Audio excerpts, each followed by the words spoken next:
1993 সালের 21শে জুলাই কলকাতার রাজপথে হাজারো কণ্ঠে গর্জে উঠেছিল এক দাবি, ভোটে স্বচ্ছতা চাই, সচিত্র ভোটার কার্ড চাই। নেতৃত্বে তখন ছিল যুব কংগ্রেস সভানেত্রী তৎকালীন আগুনমুখী মমতা বন্দ্যোপাধ্যায়। তাঁর ডাকে হাজারো যুবক মহাকরণের দিকে রওনা হয়েছিল, কিন্তু ইতিহাস সেদিনকে অন্য নাম দিয়েছে, রক্তাক্ত 21। পুলিশের গুলিতে শহীদ হন 13 জন যুব কংগ্রেস কর্মী, বিনা দোষে ঝরে পড়ে তরুণ প্রাণ। তাঁদের রক্তেই রচিত হয় শহীদ দিবসের ভিত্তি। এই নামগুলো কেবল মানুষ নয়, তাঁরা হলেন এক সংগ্রামের প্রতীক, এক নিষ্পাপ বলিদানের স্বাক্ষর। এই শহীদদের স্মরণেই প্রতি বছর 21শে জুলাই পালন করে তৃণমূল কংগ্রেস।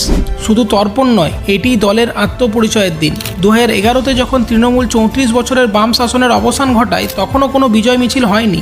জয় উৎসর্গ হয়েছিল 21শে জুলাইয়ের শহীদদের প্রতি। 21শে জুলাই তাই শুধু ইতিহাস নয়, এটি দলের শক্তি প্রদর্শন, এটি জনআস্থা ও আন্দোলনের জয়গান।